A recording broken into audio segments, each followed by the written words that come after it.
जून 17 तारिख में महाप्रभु राजेन्द्राभिषेक ठारू नीलाद्रि विजय पर्यंत नीति निर्घटन को अनुमोदन करिछि छत्तीसा नियोग। श्रृंखलित नीतिकांति सह महाप्रभु स्नानयात्रा और विश्व प्रसिद्ध घोषयात्रा किभଳି सुरुखुरे संपन्न हेब से नहीं छत्तीसा नियोग सेवायतों सहयोग लोड़ी श्रीमंदिर प्रशासन। आसंता 22 तारिख में महाप्रभु पवित्र देवस्नान पूर्णिमा विशेष नीतिकांति गुरुत्व दि जाइछि। स्नान पूर्णिमा दिन भोर 4टाରୁ 6ଟା भितर ठाकुरंकर पहंडी कराजिबो। दिन 2टाରେ छेरा पहरा, 2:40 रे हाथीवेश, 6:30 रु 9:30 जाए साहाणमेला दर्शन हेब। राति 10:30 रु राति 1 मध्य बाहुड़ा पहंडी, 1:30 रे सुनाचिता और राहुरेखा मैलम नीति कराजिबो। चलित वर्ष 13 दिन अणसर पड़ुथिबारु सेवायत प्रशासन पर यह बड़ चैलेंज हेब। स्नान यात्रा लक्षाधिक श्रद्धालुं समागम होगाकू से नहीं समस्त व्यवस्था करा मुख्य प्रशासक।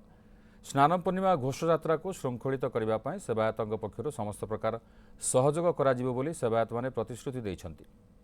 आज नीलाद्रि भक्त निवास अनुष्ठित छत्तीसा नियोग बैठक में मुख्य प्रशासक वीर विक्रम यादव अध्यक्षता करथिबा बेले एथिरे जिलापाल सिद्धार्थ शंकर स्वाई, एसपी पिनाक मिश्र, श्रीमंदिर प्रशासन वरिष्ठ अधिकारी, परिचालना कमिटी सेवायत सदस्य और छत्तीसा नियोगर सेवायत सदस्य माने उपस्थित थिले।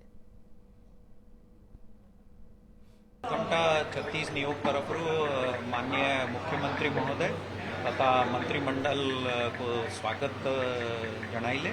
आमर से व्यवस्थावली और जो नीति निर्घंटा अच्छी से उपरे अनुमोदन करागला और से माने हमको सहयोग करिवे कि केमती आमर स्नान पूर्णिमा भली प्रकार रे होबो, भक्त माने भली प्रकार दर्शन करि पारिबे। ये सबुरे हम 36 नियोग हमको पूरा साहाय्य करे। महाप्रभुଙ୍କର काम केमती सुंदर भाव कर जो डिमांड थिला, जो प्रॉब्लम गुराक थिला विभिन्न समय भेषटू धरिक जोटा कि आमको उपस्थापन कराइला। निश्चित भाव में स्नान पूर्ण कार्य केमती भल भाव हम से प्रस्ताव दिया हम स्नान यात्रा श्रृंखलित करने व्यवस्था कराला। एवं मुख्यतः 4 द्वार जो खोल जा भितर जो भक्त मैंने दर्शन करने जो भिड़ होची श्रृंखलित भाव कर आगामी दिन व्यवस्था कराला। तेणु आज आगामी दिन स्नान यात्रा और भक्तों दर्शन ये सब विषय आलोचना कर।